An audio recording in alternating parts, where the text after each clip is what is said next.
Hi, this is the voice, Michael Chavello. You're listening to the Premium Oddscast, hosted by leading MMA odds maker Nick Kalikas, fight scientist and author of Fightnomics, Kuhn, and MMA journalist Brian Hemminger. The absolute best UFC betting info, picks, statistics, and analysis from the most respected authority in mixed martial arts betting, MMAoddsbreaker.com. Welcome to the Premium Oddscast presented by Five Dimes. I'm Brian Hemminger, joined today by leading mixed martial arts line setter Nick Kalikas to break down this Saturday's UFC 173 event, which takes place at the MGM Grand Garden Arena in Las Vegas, Nevada. If you're unfamiliar with our format, myself and Nick will be breaking down the fight card from top to bottom, providing extensive analysis and a pick for each fight after doing our film study for the event. Then, fight scientist Kuhn will step in and offer his expansive numerical insight on all bouts with sufficient data. Today, Reed will be able to contribute on all 5 main card bouts. Briefly looking back at our last event, our premium package bets for Bellator 119 and UFC Fight Night 40 went 1-3 overall to lose 3.825 units. We won our underdog play on Matt Brown, but our parlays got busted by Lorenz Larkin, Desmond Green, and Jan Cabral. Now back to the present, UFC 173 features a whopping 12-fight card in total and will be aired on pay-per-view this Saturday night. Let's dive right in. Now kicking off the UFC Fight Pass prelims is a welterweight contest featuring David Machad, who is 7-0, taking on Jingliang Li, who is 8-2 overall. Now Nick, what's the MMA oddsmaker's perspective on this one? Interesting fight. Both guys obviously making their UFC debut, so looking forward to it. But these guys, I mean, from an oddsmaker's perspective, is a tricky one to set a line on. Machad's coming in as a favorite. I open at minus 165. The comeback on Lee, plus 125. And right now, at the time of the recording, Machad is minus 150, plus 130 over to Five Dimes. So staying pretty ballpark. I think a lot of people are confused which way to go here. You got to give the slight edge to Machad. I mean, he has taken the fight on short notice. He's replacing Danny Mitchell, so that's kind of one strike going against him. Lee's had a fuller camp to prepare for this fight, no doubt about it.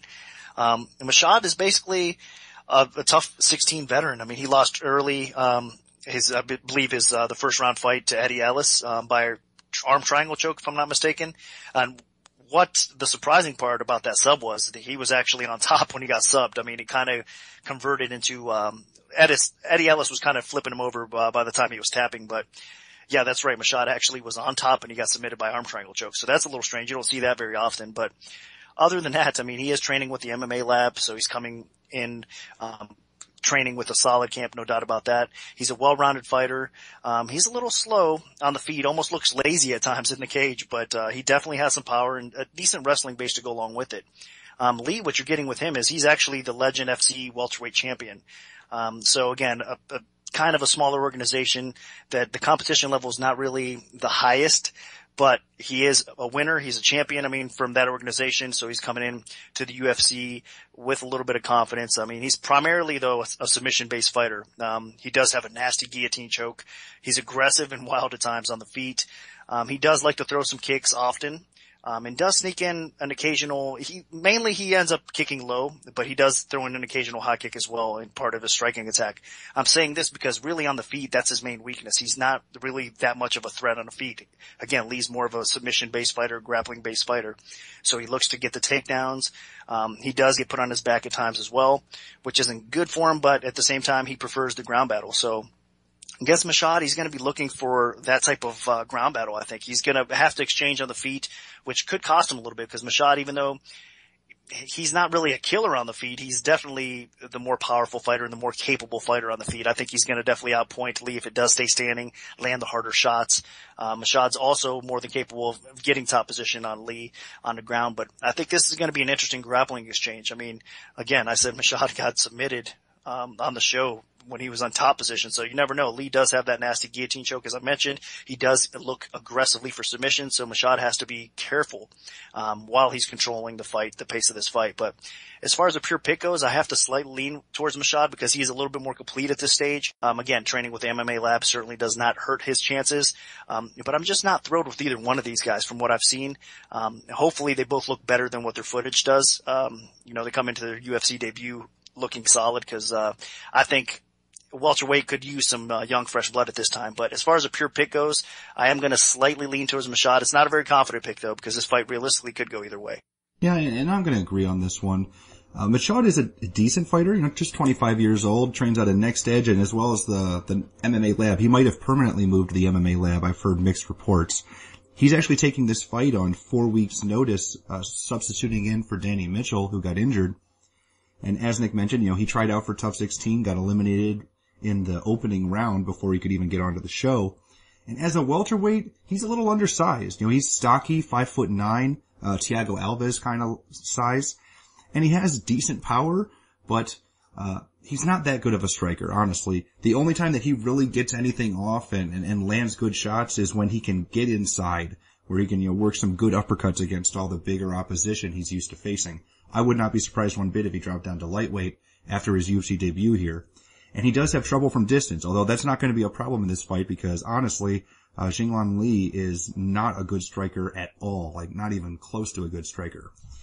Looking at Li, 26 years old, trains out of a China top team. He's taken over a year off before this fight. He was Taekwon Zhang's training partner, although he did have his camp in Las Vegas for this fight for about 6 weeks, so he is acclimated. I don't think he'll have any problems whatsoever.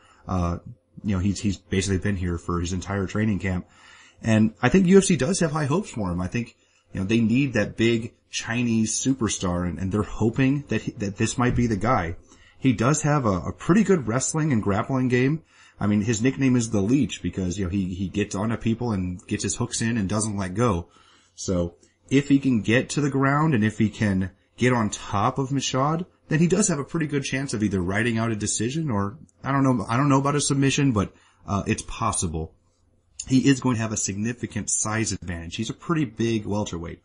But on the feet, both these guys are pretty lost, especially Li. Like, he has almost zero striking ability, at least so far. I mean, he could have developed a little bit, and he is pretty young.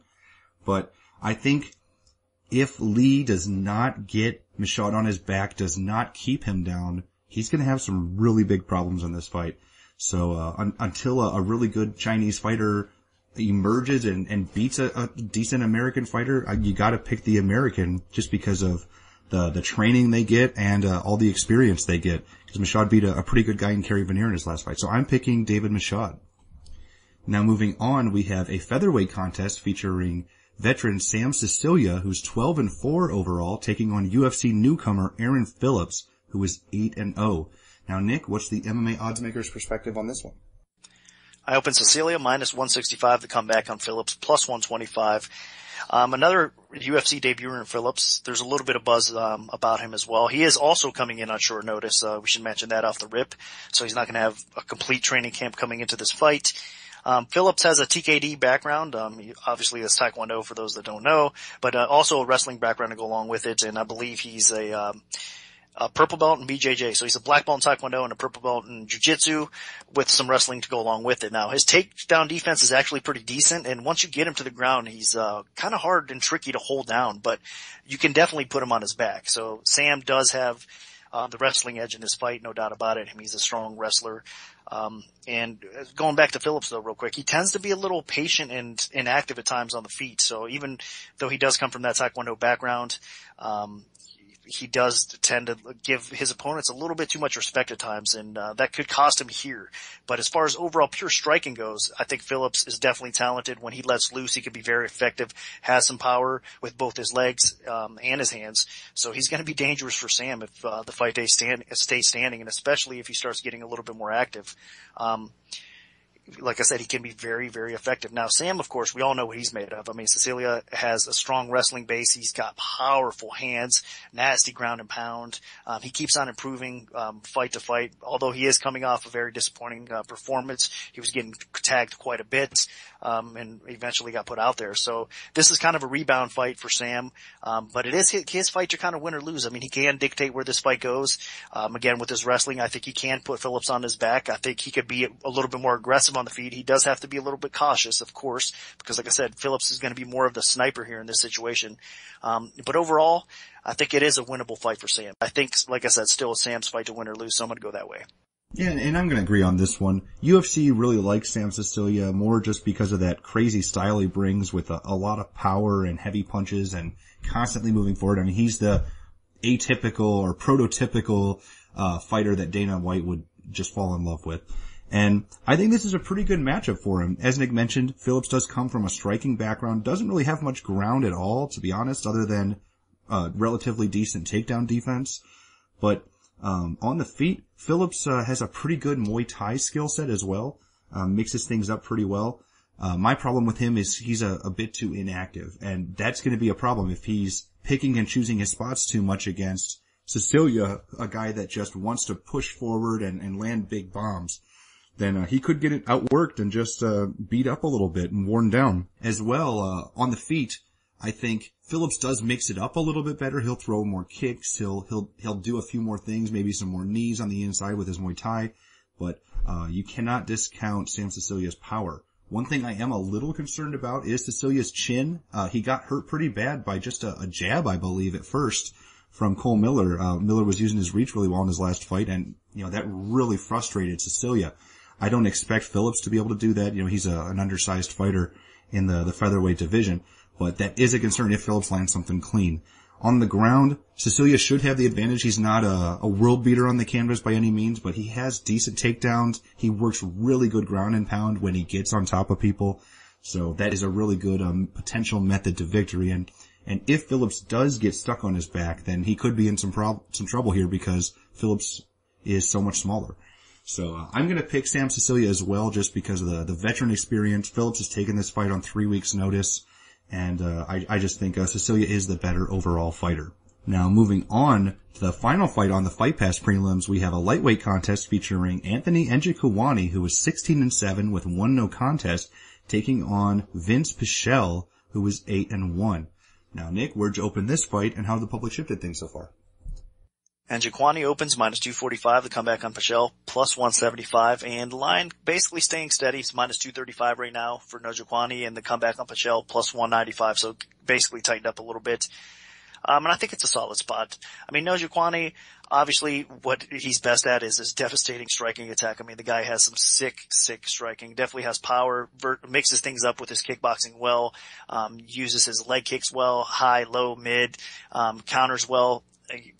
His footwork is what impresses me the most too. I mean, he seems to move well and uses angles again and timing with precision with his striking. So Iaquinta is one of these guys that, I mean, at 155, he's definitely one of the funnest strikers to watch go at it in the UFC. He's been a veteran now. He's been around for a long time, fought very solid competition, and he's had some success definitely in the UFC. Now, Vince, of course, he's kind of more of the rookie, I guess, coming in. He's only had a couple fights in the UFC, and you almost can't count that first fight. I mean, he just got suplexed to death against Habalov. So he did bounce back, though, Vince did, against Whiteley, and he looked pretty impressive. I mean, he did exactly what he had to do to win that fight. So I think he's basically going to have to stick with that same kind of game plan. And what the advantage that Pelle has over Iaquinta here in this fight is definitely the wrestling and the more versed attack he has as far as an MMA fighter goes. I mean, Iaquinta, of course, we all know his takedown defense continues to improve because more times than not, fighters want to take him down because that's the way they can beat him. They don't want to really stand and bang with him too much. And I mean, Vince is going to probably, follow that same path. He needs to do that in order to win this fight. On the feet, Pelle is very talented as well, but he's not quite what Iaquinta is, no doubt about that. So even though he can be effective, he does have some nice kickboxing in his own right. He's got some power in his hands, so I wouldn't be surprised if Vince actually lands well on Iaquinta. But at the same time, I think, like I said, Vince is going to probably stick to that game plan where he wants to clinch up, drag Iaquinta against the fence, take him down, do some ground and pound, control the fight that way.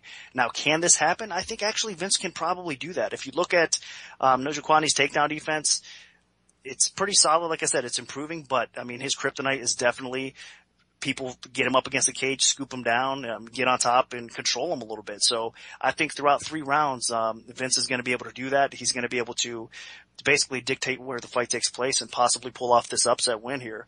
Again, I think Vince has something to prove. He's kind of has like a chip over on his shoulder, in regards to his first UFC debut. He bounced back successfully, and I think he's just kind of look to improve off of his last win and get some momentum going here. Now, Kuani also, I should say this, he's been out for I believe over a year coming into this fight, so he's going to have possibly a little bit of cage rust.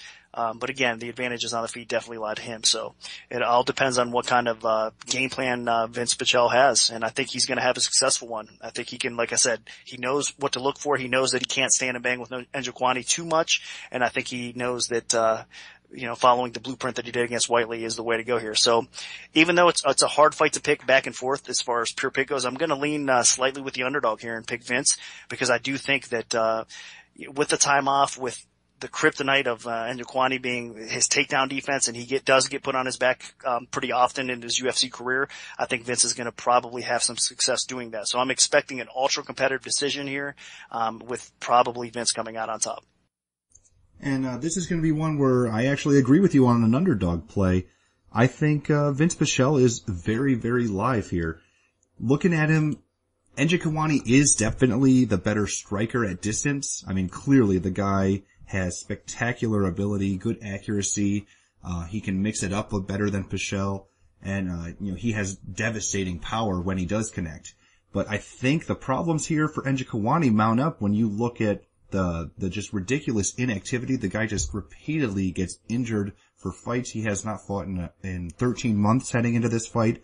And at 34 years old, you just can't take a break that long. You need to stay busy, or you're going to get really rusty. And obviously Vince Pichel fought pretty recently. He looked amazing against Garrett Whiteley. Granted, Whiteley is not even close to the fighter that Kuani is, but if Pichel brings that same energy, that same tenacity, I think he's going to be in a good spot. In that last fight, Pichel landed 8 takedowns, which is fantastic for a lightweight contest. And again, as Nick mentioned, the ground has been a bit of the kryptonite for Kuani. Pichel's just a pretty solid, well-rounded guy. The one concern I have for him is I think his striking defense is not very good. So if he does not close the distance against Kuani, if he does not get inside and really make this fight close and ugly, then he could get picked apart, because Kuani is a very accurate fighter, and Pichel's striking defense is pretty poor. I mean, he takes shots so he can get inside with his takedowns, or to close the distance in the clinch and turn it into a more of a brawl type of situation. And that is a big concern. But I completely agree that the rust factored in with Pichel's aggression and his constantly moving forward type of pace is gonna stymie some of Kuani's ability here. Like, it's a lot tougher to land those type of shots when you're constantly on your heels. You're not gonna be able to throw with as much power, a little bit of everything. So if Pichel gets us in the clinch, if he gets inside, if he can get some takedowns, he looks pretty good here. So I'm hoping that Kuani shows up as rusty as I expect him to. And I'm also going with Vinny Pichel. Now moving on, to the first fight on the Fox Sports 1 prelims, we have a lightweight contest featuring Al Iaquinta, who is 8-2-1, taking on Mitch Clark, who is 10-2. Now, Nick, what's the MMA oddsmaker's perspective on this one? Iaquinta opens minus 350. The comeback on Clark was plus 250. Right now, Iaquinta's actually minus 360 and Clark plus 300. So again, lines got a little bit tighter, staying pretty steady. This is kind of a clear-cut fight. I mean, Iaquinta, both these guys, I should say, have wrestling backgrounds. They have solid takedown defense, and they have solid wrestling. Now, Iaquinta uses the wrestling in reverse in most cases. He ends up, to keep the fight up because he has outstanding striking ability. The guy definitely has some talent on the feet with his boxing. He's got power to go along with it. And he's a well-rounded fighter in his own right. So he's basically one of these fighters that, again, uses his wrestling in reverse to keep it up and outpoint you or even possibly knock you out. Now, Clark, on the other hand, again, he's training with the MMA lab. There's quite a few MMA lab guys, it seems, on this card. So all of them are going to, I'm sure, be motivating each other, helping push each other a little bit more so. So that he does have a good camp behind him that's going to help him improve. Now, I know a lot of people aren't really impressed with, I think most people out there aren't really too impressed with Clark's performances thus far in the UFC, but he's one of these guys that, has that wrestling, that grappling background that continues to evolve as a fighter and continues to get better. So his striking, even though it's not that impressive, it does get a little bit better. He does have a little bit of power on the feet, but make no mistake, he's not going to want to stand and bang with Iaquinta. He's going to want to take this to the floor. He's going to want to probably try to get Iaquinta's back and, try to sink in that choke. Now, Iaquinta has been put in some tough spots before. I mean, he ended up losing to Chessa that way. While Chessa actually, hopped on his back and submitted him as well. Clark's going to be, again, trying to basically mirror image that and try to do the same thing here and try to finish the job. Now, Iaquinta has improved. I mean, he was in some tough spots against Lee. He managed to survive, get out of that. And he knows what to expect against Clark here. So I think his takedown defense, is on par enough that he's going to be able to keep this fight upright. And if he does definitely have a significant striking advantage over Clark. He's going to at least outpoint Clark. If not, I think he's going to find his spots and knock him out. He does have to be wary though, because Clark keeps on improving. He is going to be looking for takedown after takedown. So he's going to have to keep this fight upright. So he's a little bit safer. So that's the main concern here. But I do think it's Iaquinta's fight to win or lose. The guy's definitely talented at 155, and I hope he keeps on moving right up the ladder. So my pick is definitely Iaquinta here. Yeah, and I'm going to completely agree with you. I think Iaquinta is just an exceptional young talent. UFC's high on him. They're building him real slow, though. Obviously, he's already he's on a 3-fight winning streak, and they're looking to make it 4, I would think. But you would expect after 3 wins in a row that he'd be facing someone a little further up the food chain than Mitch Clark, who's just about bottom of the barrel right now with a 1-2 UFC record. But Iaquinta does train out of Serra Longo, and again, just 27 years old, and he has very good, pretty technical boxing ability. He picks people apart on the feet, and he can outwork them. He has a high pace, and he looks really sharp. You look at Clark, he seems like the picture-perfect type of opponent for Iaquinta, a guy with very poor striking. Really, the only thing Clark does that's decent on the feet is if somebody's inside on him and maybe they duck their head down, he has really good knees. But from a distance, Clark has atrocious stand-up defense. I mean, he gets crushed on the feet. He does not have a very good gas tank. It's a huge concern. And he's coming into this fight on an 11-month layoff. So again, a lot of ring rust coming in with this fight. Now, Clark did switch up his training a little bit. He used to just train out of Canada, Saskatchewan area, but now he is working with the MMA Lab, and that is a great gym. Those guys have a lot of really talented training partners to work with. Again, I'm really concerned here. Unless Clark can get it to the ground, and not just get it to the ground, but get on top of Iaquinta and work some submissions, it's probably in the first 2 rounds. I don't see him winning this fight. I don't see him winning a decision.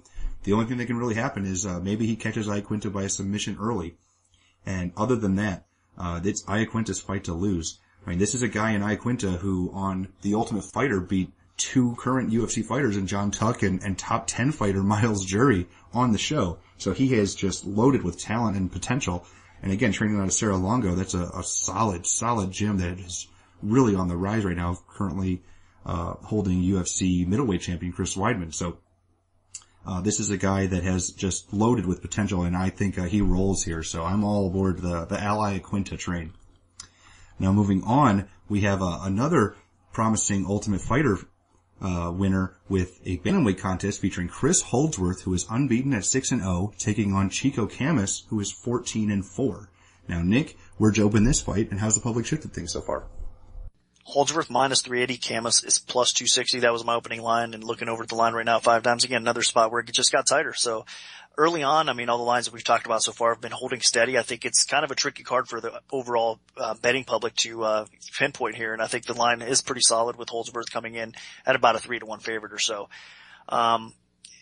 This is kind of a strange matchup. Holdsworth is one of these prospects. I mean, he's fairly young, I believe 27 years old, but man, the guy has had a ton of hype around him. I mean, obviously he trains with Alpha Male, so he surrounds himself with some of the best smaller fighters, in the world. I mean, training with a team like Alpha Male definitely is going to help your cause, because you get so many different types of training partners that are successful at what they do there, especially all the wrestlers he's going to have to work with over there, to say the least. But Holdsworth is a pretty talented prospect in all areas. I mean, the guy's definitely dangerous in his submission game. That's what kind of shines the most, I think, with him.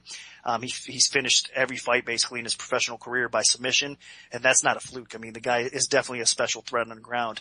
But not just that. I mean, Holdsworth, even on the feet, he brings a lot to the table. I mean, he's very versed with his striking ability, throws some decent kicks, has some underrated boxing to go along with it, has some power. So he's a very complete, well-rounded fighter and a potential, I think, title challenger down the road. But he's got a decent test in front of him here, in Camas. I mean, Camas is definitely a solid fighter.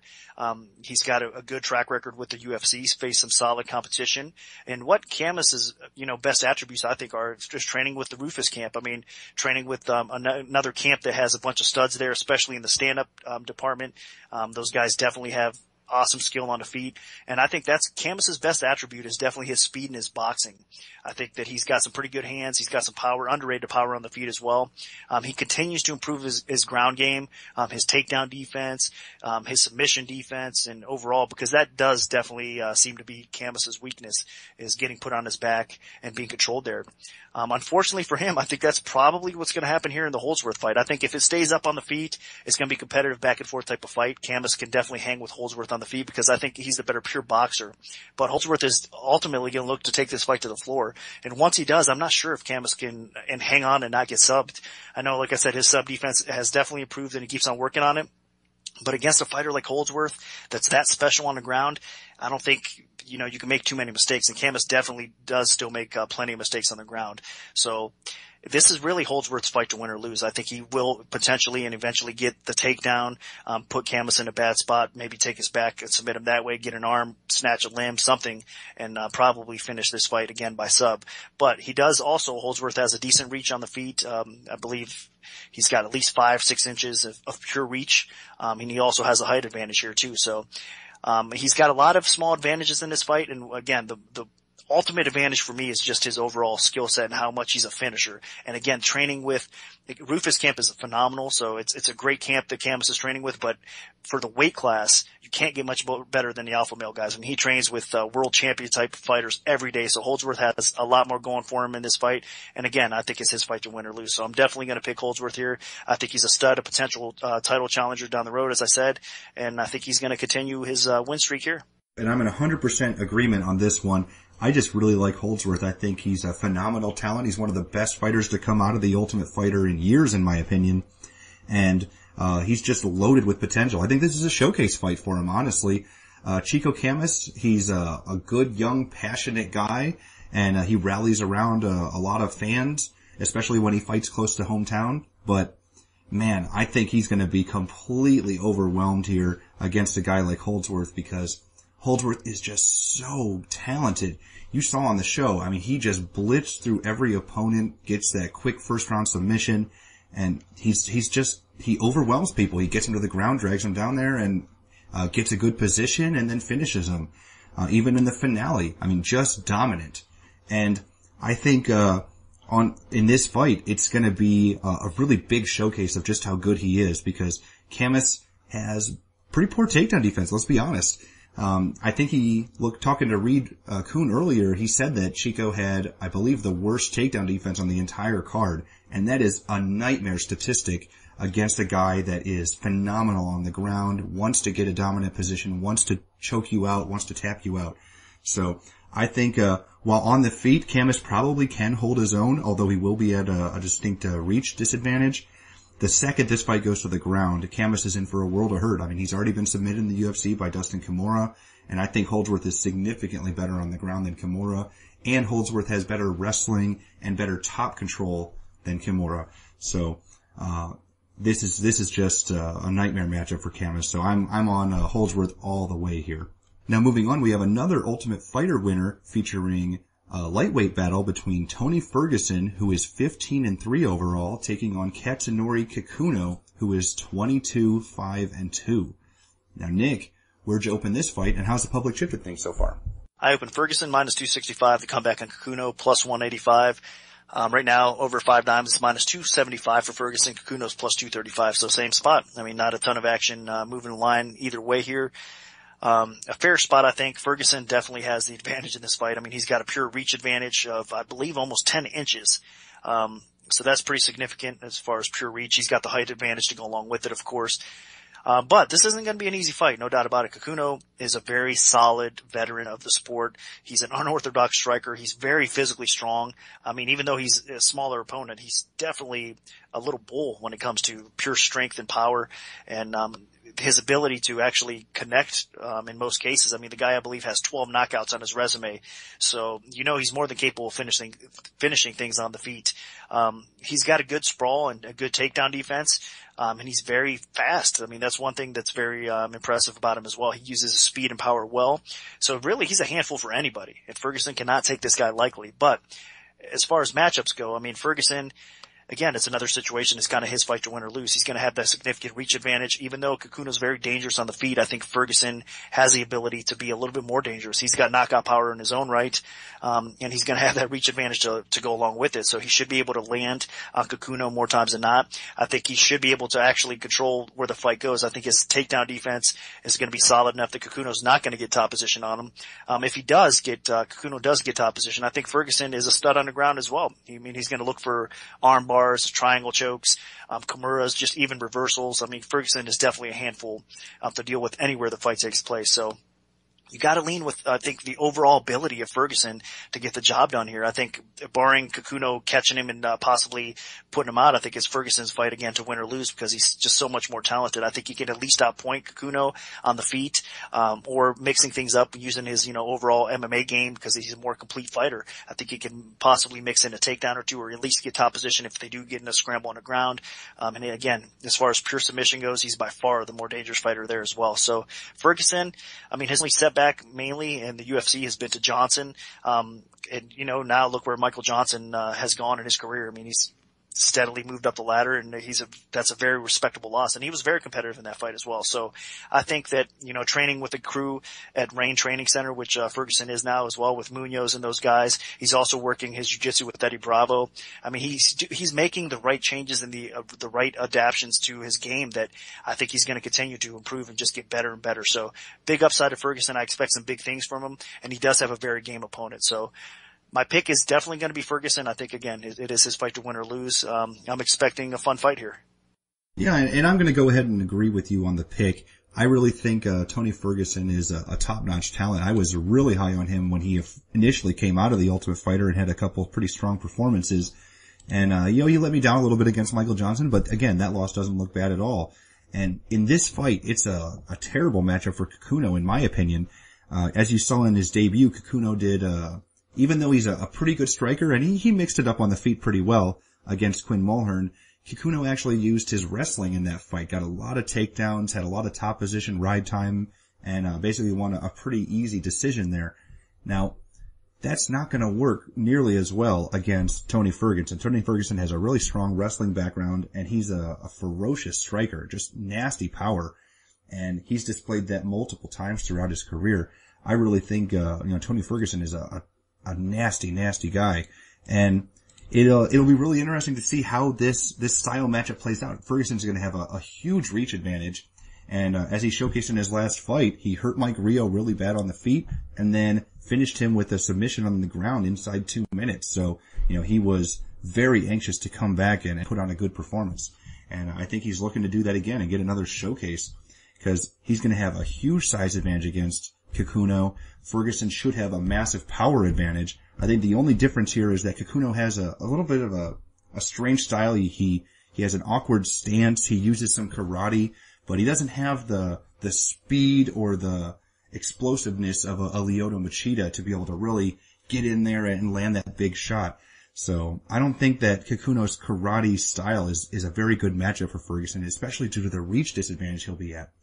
So I think on the feet, Ferguson should be able to outland Kakuno, outstrike him, and then especially have the power advantage. And on the ground, I think Ferguson should have no problem defending any takedowns. And if he does go to the ground, I think Ferguson's actually going to be the better fighter with better wrestling and I think even potentially better submissions. So I think this is definitely Tony Ferguson's fight to lose, so I'm picking him. Now the final fight on the Fox Sports 1 preliminary card is a lightweight contest featuring another Ultimate Fighter winner in Michael Chiesa, who is 10-1 overall, taking on Francisco Trinaldo, who is 14-3. Now, Nick, What's the MMA oddsmaker's perspective on this one? Well, Chessa opens up -170, Ronaldo +130. Looking over at the line right now, Chiessa's actually down to -135, so Ronaldo did get some early respect in this fight. Tricky line to open up, honestly, with this, because Ronaldo, to me, I mean, I've always liked the guy. I know what he's made of. I mean, unfortunately, he is getting a little bit up there in age, and his cardio's been issues throughout his career. Now, he did look obviously good against Runson. That seemed to be improved as far as cardio goes, and the guy's just a beast. I mean, on the feet, he's got so much power, so much potential. Even on the ground with his submission game, it's pretty effective, especially offensively. He's just a complete fighter, but he just needs to work on, tweak that cardio a little bit more. And I mean, at this stage in his career, I don't know if it's ever going to get where he really wants to be. So, and as far as submission defense goes, I mean, it seems to be one of his flaws as well. Now, on the other hand, Chiesa is one of these guys that just continues to improve his overall game. I mean, he's well known, of course, for his ground game, for his submission game. I mean, he's dangerous as heck when he gets the fight to the floor. He's got pretty solid wrestling. Once he takes your back, it's pretty much over. I mean, you can almost guarantee that. So that's how good, and precise his submission game is. Not just that, I mean, he's looked actually impressive. Like I said, his overall striking game seems to be coming around a little bit. He's becoming more than a one-dimensional grappler. I mean, he actually has a little bit of power on the feet. He uses his kicks well. So he's got a lot of things going for him, a lot of positive upside to him, but he definitely has a tough test here in Ronaldo. I mean, Chessa has a decent reach advantage over him, so he's got that going for him, but he doesn't want to take too much time and spend it on the feet with Ronaldo, because Ronaldo can make things, very interesting, especially, I mean, if he does follow suit. I think a weakness in Chiesa's game as far as strike defense goes is his body. And if Ronaldo could possibly exploit that, I mean, he's got devastating kicks. We saw that again with his fight against Peter Hallman. If he uses and lands some of those nasty body kicks, Chiesa can be in a world of hurt, because he has been hurt to the body before. So that's going to be interesting to see if Ronaldo does utilize that and take advantage of that. As far as the fight goes, though, I mean, more times than not, I really think Chiesa is going to get the job done. I think if it lands and goes into round 2 and round 3, he's going to have a huge advantage, because Ronaldo's gas tank, even though it seems to improve, Chiesa's still going to have an advantage in gas, and I think he's going to be able to get some takedowns, especially in round 2, round 3. And once it gets the fight to the floor, he's going to probably wrap around, maybe grab a neck, grab an arm again, and try to end things here. So Chiesa, I think, is going to probably finish the fight at some point by decision, but he does have to weather the early storm, and that's what makes this line competitive, and that's what makes his fight competitive. I think Ronaldo can win early, but I think Chiesa can also manage to win early if he gets his back early, but if not, he can win in round 2 or round 3, and I think definitely this fight is not going to hit the scorecards. We're probably going to see a finish here. So I'm leaning a little bit more towards Chiesa, because I do think he's going to eventually weather the early storm and get the job done. And this is a fight where I really like Chiesa as well. Looking at him overall, there's similar styles of fighters. Both are definitely stronger on the ground than they are on the feet, but obviously both guys are pretty competent on the feet as well. As we saw, Ronaldo has some nasty power, especially in that first round. He lands some good body kicks. He throws some pretty heavy punches, and he mixes it up. So he is definitely dangerous until he starts to slow down. And of course, we've seen it time and time again. Ronaldo definitely does not have a very good gas tank, but he is extremely dangerous early, and that's something that Michael Chessa is going to have to really watch out for. Now, looking at Chiesa, he is a pretty solid all-around guy, and he's showing steady improvement overall in his game. I think the age disparity is going to be huge in this fight. Chiesa is just 26 years old, while Ronaldo's 35. So honestly, there's really no way that Ronaldo is going to continue to improve. I mean, it just doesn't happen, especially at the lower weight classes, lightweight and lower. You do not see guys in their mid to late 30s, make that big leap in improvement. He's probably already started to decline a little bit, but Chessa, definitely a lot of room for growth. And as we've seen it, he looked pretty good on his feet in his last couple fights. He actually rocked and hurt Jorge Masvidal in his fight against him, although he did end up losing that. But I think he's definitely got a lot of potential. Now, on the ground, I think Ronaldo is a little stronger in terms of submissions, and he's going to be a little more physically imposing, but Chessa is going to be taller, he's going to be longer, he's going to have a significant cardio advantage, and I think that as long as Chessa doesn't get finished in the first round, he's in a really good spot here. He should be able to outpace Ronaldo, he should be able to outwork him, he can tire him out if this fight goes to the ground and or in the clinch. And as this fight goes on, I really see Chessa wearing Ronaldo down and tiring him out, and then taking advantage of that, because once you get tired, it doesn't really matter how good you are on the ground. You won't be able to defend yourself as well. And I can definitely see Chessa taking this fight over. And I really like him, so I'm going to pick Michael Chessa to get the win here.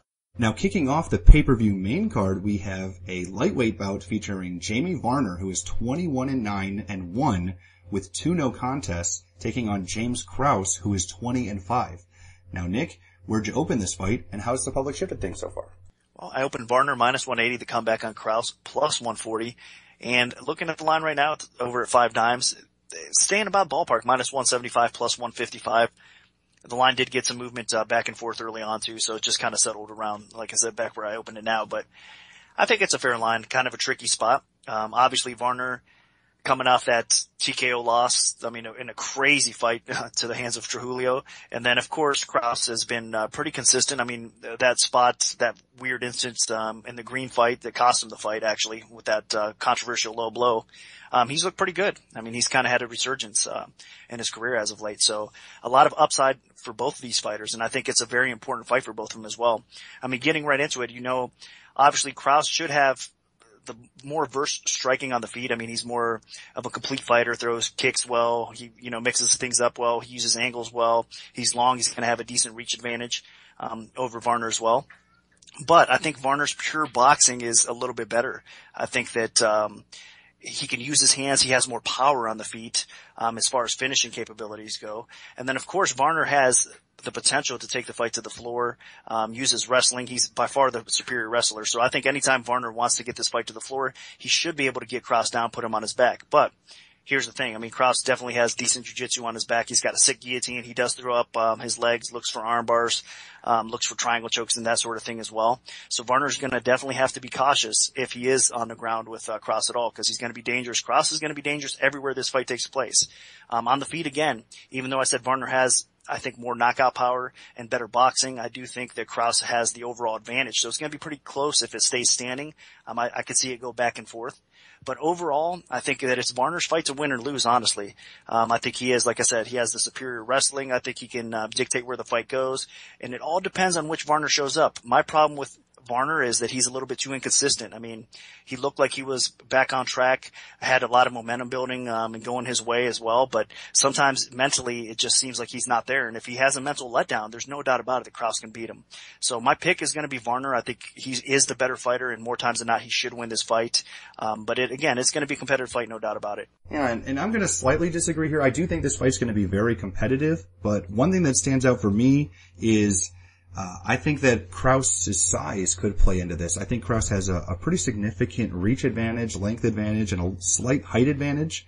And while Varner has played into that before, he did knock out Edson Barboza, who is a spectacular striker, I think that Krauss should be able to play it smart and maybe keep it out on the outside.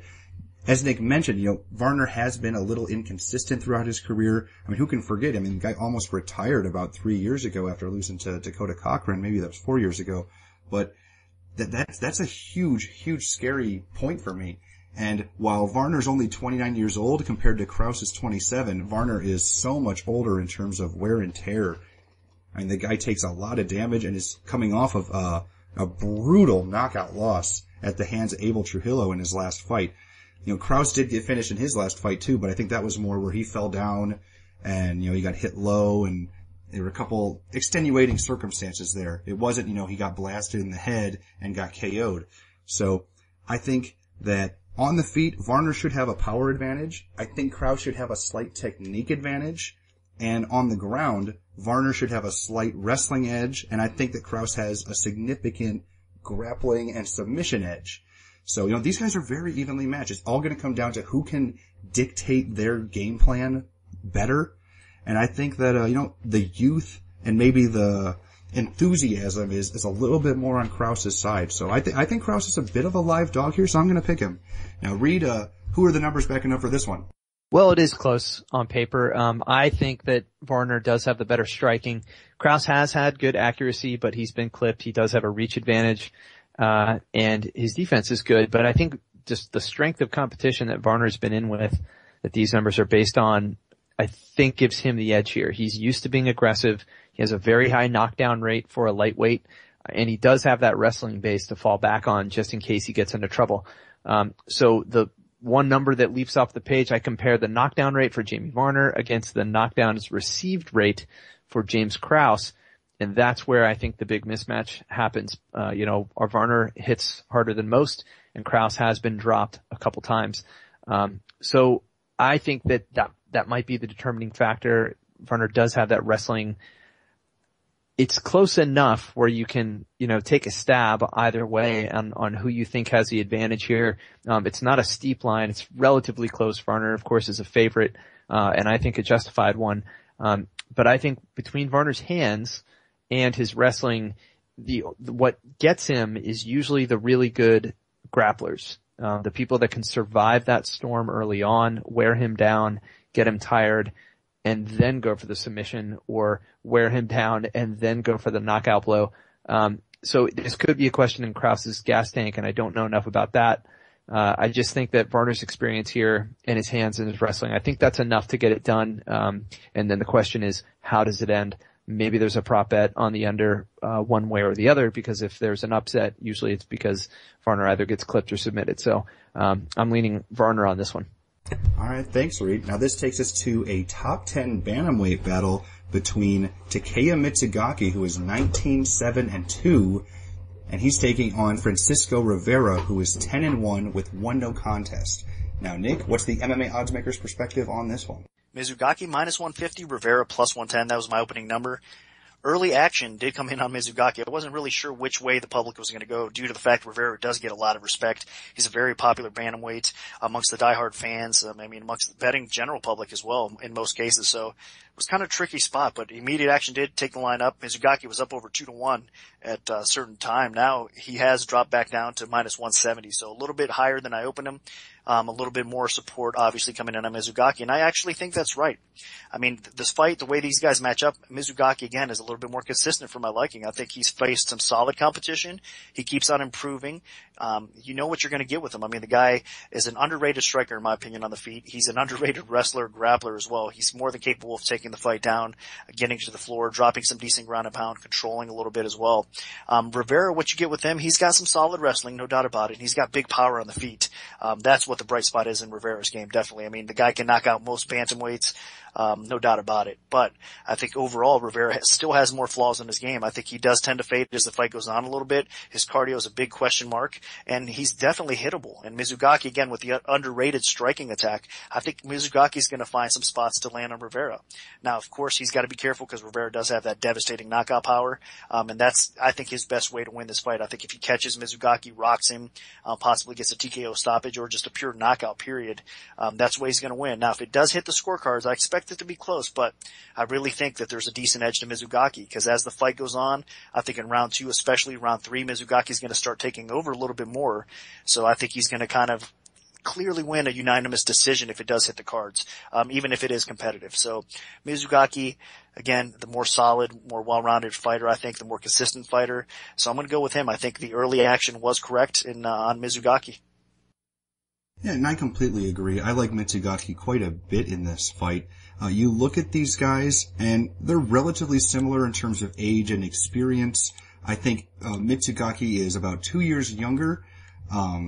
Mitsugaki's 30, Rivera's 32, but the biggest difference here, I think, is that Mizugaki just has that veteran savvy almost. So while they have faced a similar level of guys, similar toughness, similar amount of UFC fights, at least in the Zuffa organization, Mizugaki, he's just more consistent. And I think he's a little more well-rounded. You look, and Mizugaki, while on the feet, Rivera does have the big equalizer with his huge power. Mizugaki can beat you just about everywhere. So I think Rivera in this fight, he's going to be a one-trick pony. I don't think Rivera can use his wrestling. I don't think Rivera can use the clinch. I don't think Rivera can outpoint Mizugaki. It's all going to come down to, can Rivera knock Mizugaki out? And Mizugaki, I don't believe he's ever been knocked out. So that's huge. The guy has a really good chin. He's tough. He's durable. He's usually got spectacular cardio. And I just don't think he's going to get knocked out. I think Mizugaki can outwork him over the course of 3 rounds. I think Mizugaki could wear him down, potentially even get a finish like he did in the Cole Escovedo fight. And I think on the ground, Mizugaki has excellent ground and pound and some pretty decent submissions. You know, this is just a really well-rounded guy that's fighting about the best that he's fought in his entire career. I mean, he's on a huge winning streak. And honestly, I think it's a 4-fight winning streak. It should be about a 6-fight winning streak because he shouldn't have lost to Chris Carriasso. That was a terrible decision. So, you know, a lot of people that are on the Rivera hype train, they're keyed in on this guy's one-punch power, and they're not focusing on the facts, which is that Mizugaki is the better, well-rounded guy. So, I really, really like Mizugaki here, and as long as he can avoid getting knocked out, I think he rolls. So, Reed, what do the numbers tell us for this one? Well, you hit it on the head. Mitsugaki's got to avoid getting knocked out. And so that's the one place on the stat line where Rivera really excels. He has a lot of knockdowns, way above the average for the weight class. He has very good accuracy with his hands. He's very aggressive, and he even has good defense, although he himself has been clipped before. And so that's a concern. Mizugaki on the ground, that's where there's a discrepancy on the other side of the page. So he clearly has an advantage in the grappling. He has won decisions against experienced grapplers. So it does seem like Rivera, he's going to come in, he's going to blast forward, and he either gets that KO or it's going to turn into a long night for him. So it's not a sample size I feel confident enough in going one way or the other, but the stats certainly agree with the opinion here that Rivera's only chance is to go big, go early, and get that knockdown. He is equipped for that, and Mizugaki's head strike defense is average. He's been dropped from the clinch before, but never from a distance. So, you know, it's not a glaring hole in the defense here. I think the betting line is probably fairly even enough, or at least accurate enough to lean towards Mizugaki. There's maybe an interesting Rivera prop for a KO as an underdog, but that's pretty much the only way he's getting this. All right, excellent. Thanks, Reed. Now this takes us to a fascinating welterweight contest between Robbie Lawler, who is 22-10, taking on Jake Ellenberger, who is 29-7 overall. Now, Nick, where'd you open this fight, and how's the public shifted things so far? I opened Lawler minus 215, the comeback on Ellenberger plus 165. This is an awesome matchup. I mean, early on the action, I should say where the line is right now, it's minus 225 over 5 dimes. Early on the action did take the line up a little bit higher again. We're starting to see some more support coming back in on Ellenberger. A little surprising considering this is just such a good matchup. I mean, these guys are very close as far as fighting style goes. Both have tremendous knockout power, both have decent wrestling. Lawler, starting off with him, I mean, looking at his last fight, he was that close, just so close to wearing that welterweight strap. I mean, that fight with Hendricks was a true war. It could have realistically gone either way, but Hendricks deserved to get the W there. But again, I mean, you're talking about a guy that's at the top of the food chain in the welterweight division. He was that close to becoming champion.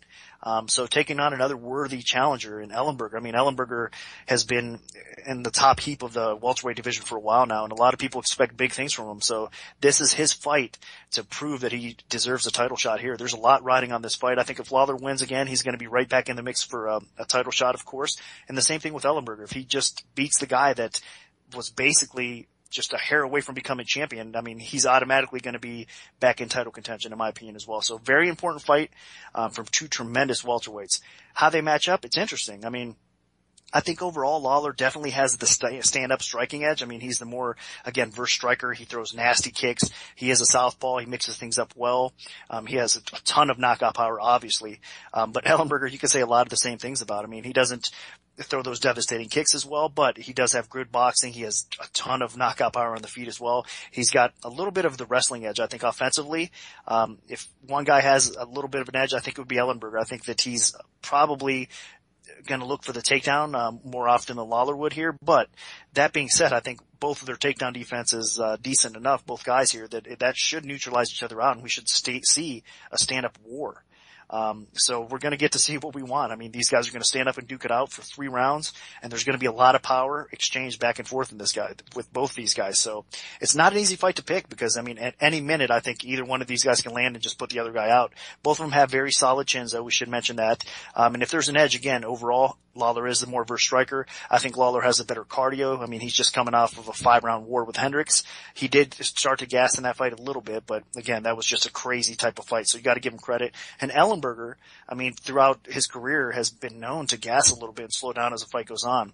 And his fight with Rory McDonald, another little bad spot for Ellenberger was he was a little bit too tentative. He can't really be like that against Lawler. He has to fight and make this a fight, really. So you gotta give the slight edge in this fight, I think, to Lawler. He has more ways that he can win the fight. I think he's obviously got the more versed striking attack will probably help him get the W here. I think if Ellenberger is cautious at all, or he gets a little bit, too much respect to Lawler and he's not as active as he should be, he's going to lose by decision at least. So Lawler, I think, is the side here as far as the actual pick goes, but it is a dangerous fight because Ellenberger has so much knockout power and he's got a lot riding on this fight. Like I said, I mean, he gets the W here. I mean, I believe he was even quoted as saying this is his title fight. I mean, he knows how focused and how determined, he has to be to win this fight. So I think we're going to see a very game Ellenberger here. So a tough one as far as the betting window goes, I think, but I have to pick Lawler because I think he is the better, more versed striker, and I think the striking is basically what's going to take place in this fight. So my pick is Robbie Lawler.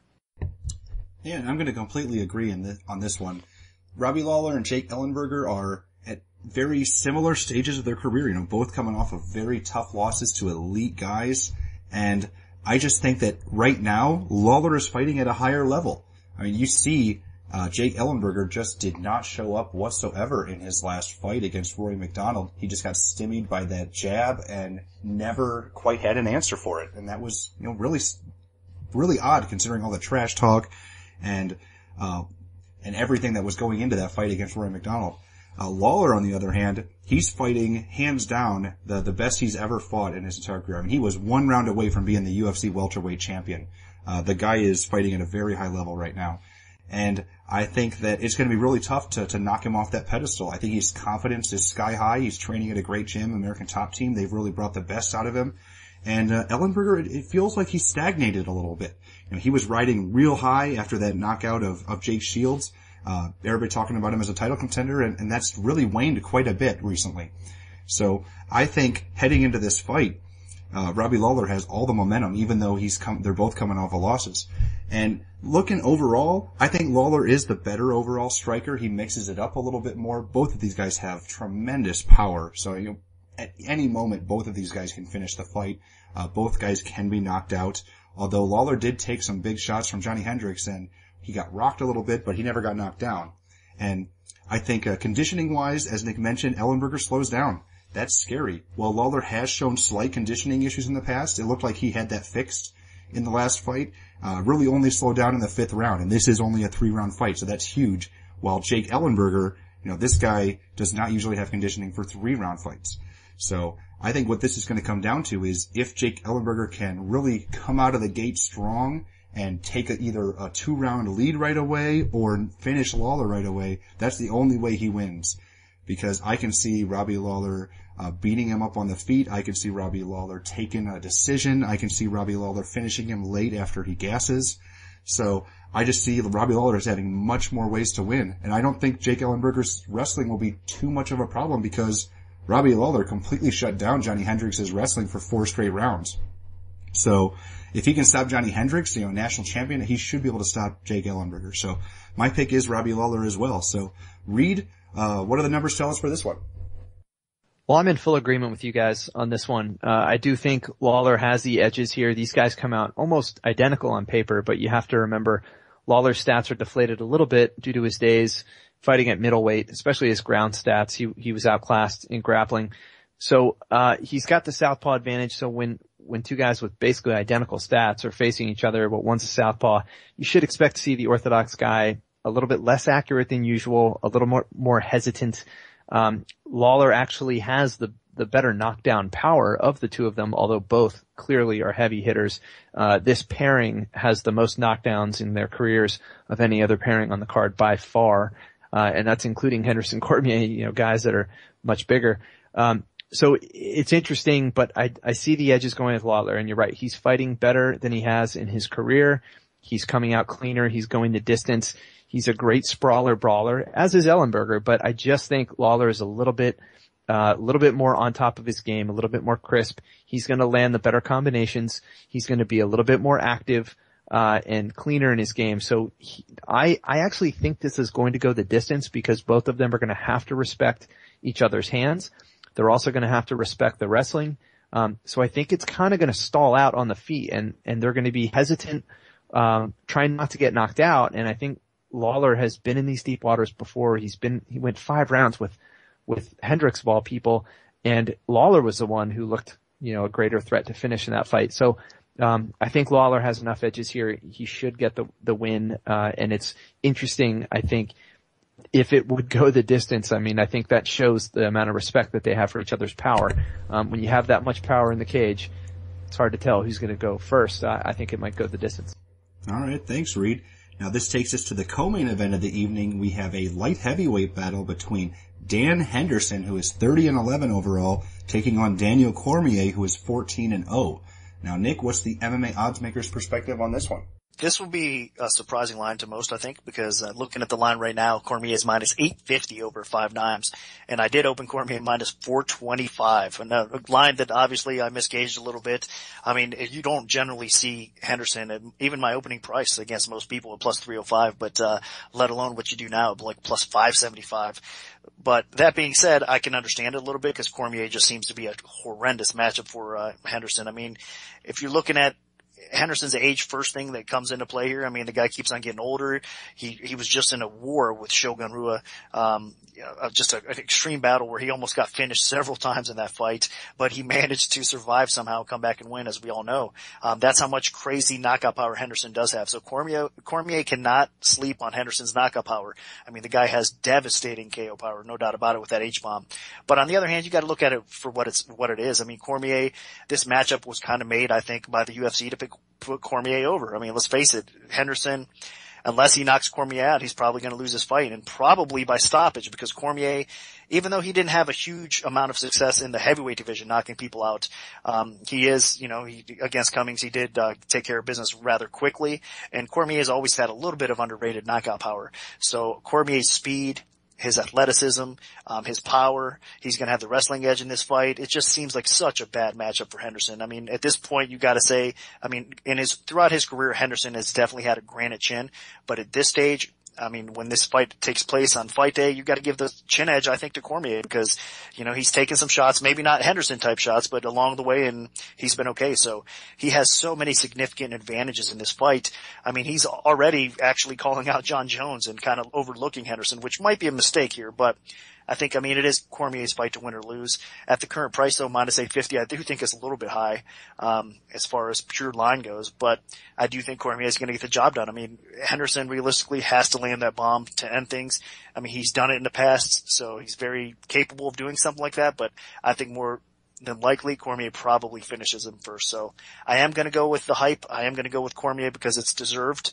So he is going to be my official pick as well. Yeah, and I completely agree this time around.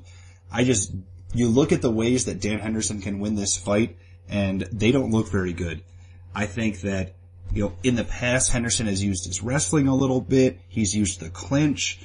Sometimes he'll get on top position, maybe land some ground and pound. And then, of course, he's got the H-bomb. But this time around, there's no way he's going to be able to clinch Daniel Cormier. There's no way he's going to be able to wrestle Daniel Cormier. And I believe Daniel Cormier has never been taken down his entire career. The guy was an Olympic wrestler, and he's still much closer to his prime than Dan Henderson. So I don't see him being able, that just eliminated 75% of Dan Henderson's winning potential, I think. So that's extremely distressing. So I think that this is a really terrible nightmare matchup for Dan Henderson. This is also his first fight after being off of TRT since the UFC banned it. They allowed him as an exception when he was already preparing to fight in his last Shogun battle, which was 6 weeks ago, and he got knocked down multiple times in that fight. So he got his brain rattled, and he's already back in the cage. So I think that is a mistake. You really don't ever see a guy come back that quickly after being hurt that bad in fights. And he's taking on a guy that a lot of people are pegging as the next guy to challenge John Jones. So I really don't like this fight at all in terms of matchmaking, other than the fact that it would be a huge name on Daniel Cormier's track record. So looking at it, I think Cormier should have an advantage in terms of speed. He should have an advantage in terms of athleticism.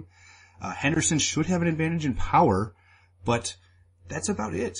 I think, if he wants, Daniel Cormier can take him down. Daniel Cormier can clinch him. Daniel Cormier can outlast him. I think Daniel Cormier should have better conditioning. So it's all going to come down to whether Daniel Cormier can avoid getting blasted by Henderson's right hand and whether or not he's overlooking Henderson. If he comes in all cocky, dancing around, juking and jiving like Michael Page or something, maybe he could get in trouble here. But, I think this is a guy, that competed in the Olympics. There's no way that he's not taking this fight seriously. So, I think that Daniel Cormier is going to steamroll this fight. I think the line is deserved. So, I'm definitely picking him to win, and he's probably gonna get a finish here, especially with how often Dan Henderson has been getting knocked down as of late. So, Reed, what do the numbers tell us for this one? Once again, full agreement, guys. I mean, I rarely am going to be recommending someone who's an 8-1 or 10-1 favorite, but I do think that that's justified in this case. Cormier has all the advantages, and Henderson, oldest guy in the UFC, he now has been knocked down 10 times in UFC and Strikeforce action, which is second only to Keith Jardine all time, who is at 12. So maybe he doesn't get finished by strikes a lot, but he falls down when he gets hit, and it's more and more frequent as time goes on. And this matchup is just terrible for him. So sometimes the reward for good behavior. In his last fight, he had this miracle comeback. This fight just seems like it's punishment. So here he is. He has terrible head strike defense. He has arguably one of the worst chins now in the game and the highest age. Those are all the ingredients for a knockout, and Cormier is coming in. He's very accurate. He's very aggressive. He usually is undersized, although now it's more even in this division than it was at heavyweight. But he should come in and he should get the knockout at some point. So the question really is when. Now, unless something weird happens, Cormier decides to turn this into a wrestling match just to prove a point, I don't know. But he should win this 9 times out of 10. So I'm in full agreement on this one. All right, excellent. Thank you very much, Reed. Now this takes us to the main event of the evening. We have a bantamweight title fight scheduled between Renan Barao, who is 34-1 with 1 no contest, taking on TJ Dillashaw, who is 10-2 overall. Now, Nick, where'd you open this fight, and how's the public shifted things so far? Well, similar situation. I mean, right now, Barao is minus 800 at 5 dimes, Dillashaw plus 550, and I did open it low, minus 425 for Barao, Dillashaw plus 305.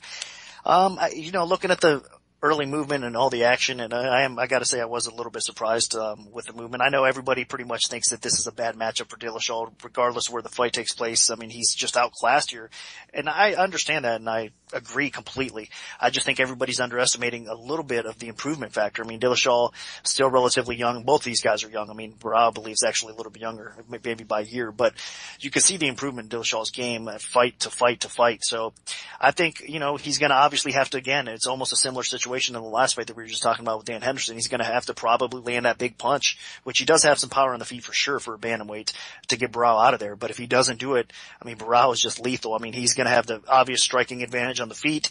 He's going to have obviously the advantage on the ground. Dillashaw has the pure wrestling advantage, but Barao overall has outstanding takedown defense. And if you do put him on his back, I mean, he's more than capable of finishing you from there as well. He's got nasty submission game. So, I mean, realistically, if you look at it, everybody's betting Barao like he already won because, I mean, it's just such a difficult matchup for Dillashaw, and I do understand and I do see why everybody's going that route. But in the back of my mind, I still have to think that Dillashaw probably has a better shot than the current odds indicate out there right now.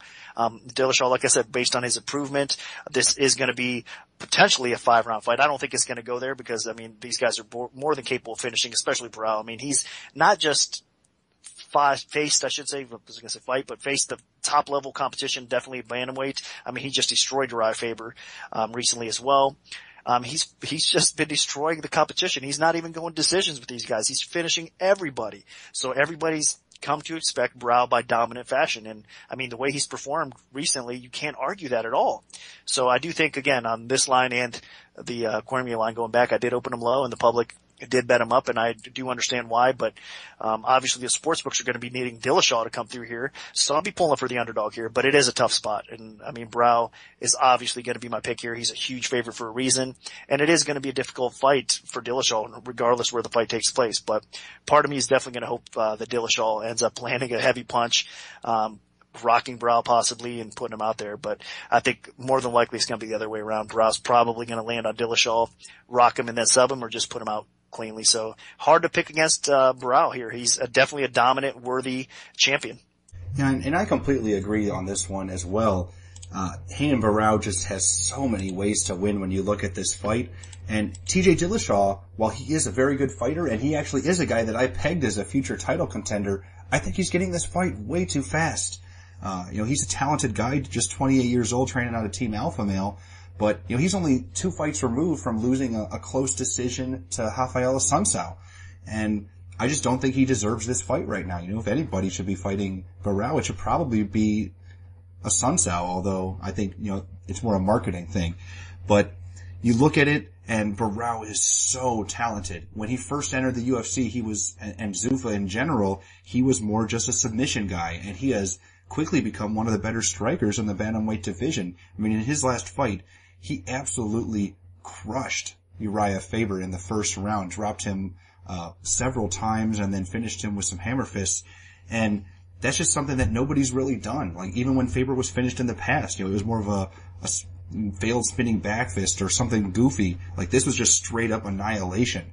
Renan Barao is just vastly rising up the ranks in the pound for pound, not just bantamweight. I mean, the guy is a monster, as Joe Rogan would say. Now, in terms of skill-wise, I do think that Dillashaw is steadily improving. You can tell the developments that he's made in his striking with the help of Dwayne Ludwig in the past. In his last fight against Mike Easton, I mean, he battered Mike Easton for 3 straight rounds, absolutely crushed him. And it was only Easton's toughness that kept that fight from being stopped. And, I wouldn't be surprised to see Dillashaw be a game opponent here. I just think he's outclassed. As we've seen, Renan Barao has excellent takedown defense, and Dillashaw, one of his biggest advantages, of course, is wrestling in most fights, and I don't think that he's going to be able to implement that. We've seen a lot of Nova União guys. They've got this nifty little bit of takedown defense where they can just twist and spin out of all kinds of takedown defense, or takedown attempts. So I can see Barao winning this fight with his striking. I can see him win it with kicks, with punches, with knees, with elbows. I mean, he has a very diverse attack. And I can see him winning it on the ground if Dillashaw does attempt a takedown. I can see Barao hopping on his back. I mean, Renan Barao has an incredible ground game. He just doesn't use it as much anymore. But his transitions are so slick, and he can lock on a rear naked choke with just a slight opening. So I just think it's too early, too quick for TJ Dillashaw this time around, and he's going to pay the price. So I like Renan Barao to win probably by stoppage. So Reed, what do the numbers tell us for this one? Well, I agree with you. This is definitely Barao's fight, but I will say Dillashaw makes it a lot more even on paper, so that when you're considering the main event and the co-main event have very similar odds, I'm a lot less certain about this main event, the favorite here. Dillashaw is a little bit more game, and while this probably won't be over right out of the gates, Dillashaw could steal around here and there. He's been getting better. He's solid all around. He does have wrestling. And if he's able to stifle somehow Barao's attack, at least he gets a round or two here and there. Now, there's no way I'm going to pick against Barao. It's more of a situation of how do you pick the ending of this fight? I think it probably goes the distance. I think Dillashaw is young enough, and well-rounded enough that he should stay out of trouble. You could argue that Faber, maybe that stoppage was premature, but Faber, the California kid, is not a spring chicken anymore. So here's Dillashaw. He's kind of a younger, smaller version of Faber. I think he has a better chance not to get finished, although I think he has less of a chance to win against Barao straight out. So on paper, yeah, you're right. Barao, his takedown defense is top notch. Here's something to look for. If Dillashaw attempts at least 3 takedowns and is unsuccessful, Barao is going to end up being the top takedown defense in UFC history, and that's above John Jones. So here's a guy that stays off his back and controls the fight. He's not one of these guys who's oversized for his division. He doesn't have the huge advantage that a John Jones has in terms of reach. So it's almost like he's able to do more with less. And that's pretty impressive for a champion considering he's fighting top level talent. He's been aggressive. He's controlled the cage.